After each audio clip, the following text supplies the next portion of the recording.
Hey, what's up guys? Welcome back to my YouTube channel where we talk about tech, toys, and life. So right now, let's talk about tech.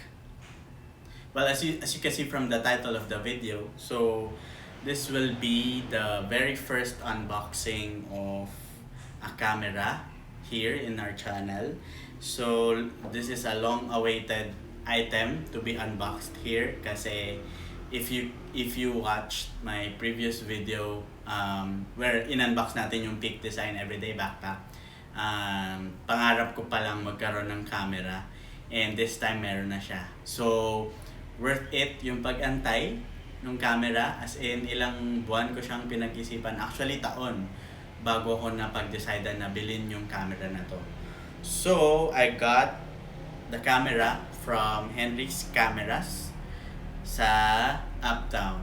So open up.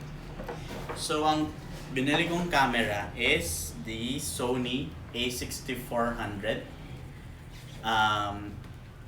Ang options ko before is Canon M50 or this one. Actually, A6300 pa nun. Tapos nung lumabas actually Sony Canon yung pinagpipilian ko. And lumabas si M50 na okay din. Lumabas si A6400 na sobrang okay. Pero mas pinili ko si Sony A6400 kasi pares naman okay. And mas mura pa nga yung Canon. Pero nag-lean towards Sony ako because of the autofocus. So parehas silang walang in-body stabilization. So pero yung autofocus ni Sony medyo parang binabalance niya na kahit walang IBIS, grabe naman yung autofocus niya. So hindi kahit papaano hindi ganun ka magiging blur yung mga video or photo.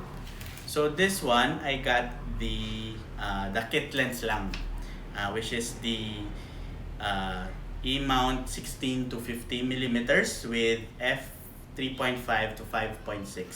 So as you can see here, yung lens is OSS kasi nga kailangan mo ng may stabilization na lens kasi nga yung body is A6400, wala siyang IBIS. So yung IBIS, in body image stabilization, and then si lens may OSS, optical steady shot yon. So parang may gimbal siya kahit papano dun sa lens niya. So sige, let's unbox this. Ang haba ng intro ko.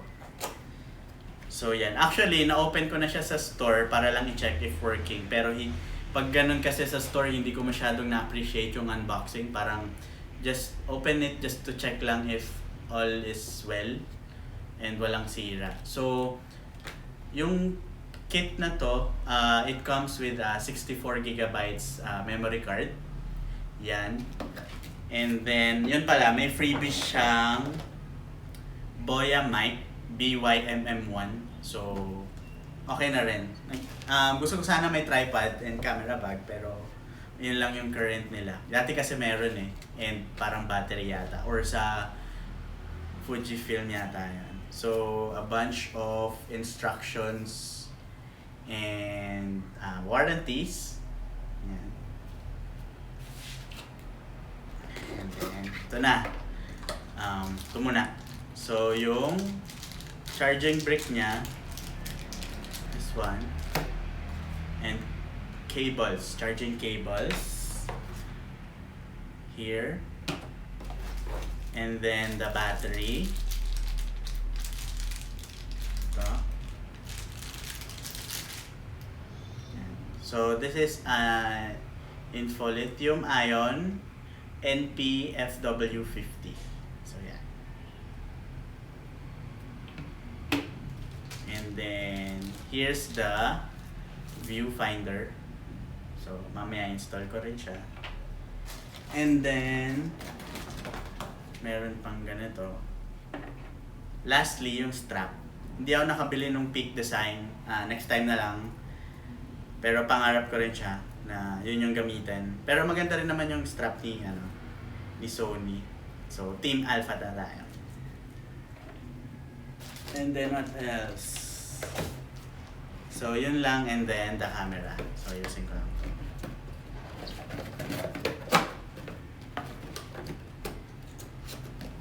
So yan. So ito na yung camera. So basically, this will be the last video na phone ko yung gagamitin ko dahil meron na tayong camera. So ito na yon. So konting ano lang, konting overview lang kung ano yung product natin. So this is again the Sony A6400. This was released I think last year. And then what I have is the kit lens, which is that 16 to 50 millimeters with 3.5 to 5.6 aperture. So ayun. So wala pa yung battery niya, so hindi ko pa siya ma-on. Pero ang isa talaga sa isa sa okay kay A6400, aside from the features like autofocus na sobrang okay, na mas maganda pa siya kaysa kay A6500, which was yung high-end version ni A6000 series. So lumabas si A64, mas mababa kay A65 because yun nga, wala yung in-body image stabilization. Pero yung autofocus and then the firmware was really better than the A65. And then naglabas sila ngayon ng A66, which is yun ay high-end. So ayun, hindi ko naman masyado na siyang mahal, parang konti na lang, full frame na rin, pero yun nga. So ayun, isa sa features kay A64 is yung the flip up screen. So yan, makikita mo na yung sarili mo, kasi yung previous A6000 series wala siyang ganito, parang up to a certain angle lang, parang ganyan lang yata. So yun, okay siya for vlog. And ayun nga, sabi ko doon sa previous video ko, yung my peak design everyday backpack, ang gusto ko magkaroon ng camera, aside from yun, gagamitin ko here for this channel para mas okay yung mapakita kong content, hindi tayo laging nasa cellphone lang kasi pangit din eh. I mean, iba pa rin yung quality ni camera. So aside from that, gusto kong matuto mag-photography. I'm not an expert in terms of cameras. Yung current na alam ko is kakanood ko lang din ng YouTube. So ayun, gusto kong matuto mag-photography, gusto ko matuto ng street photography, astro photography, and then some landscape. And then also, gusto ko rin, kasi mahilig ako mag-edit ng videos. Before nag-edit ako ng videos, pero ngayon gusto ko naman i-try mag-filmmaking. So i-combine ko siya with yung skills ko. Well, hindi rin ako ganun ka-expert editing ng pag-edit ng videos, pero I think kahit papano may knowledge ako. So combine ko yung skills na yun and yung pagkahilig ko ngayon dito sa hobby na to na filmmaking. So pagka-combine ko siya, then sana yun, maganda yung kalabasan. And what else? So ayun, this will be the last time na magre-record ako gamit yung camera, cellphone ko, which is the iPhone 8. For this channel, I believe this is parang a milestone na rin.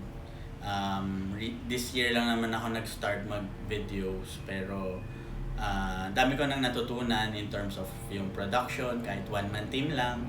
And this is a milestone kasi kahit paano nag-upgrade na yung items natin. Though hindi pa ako kumikita sa YouTube, hindi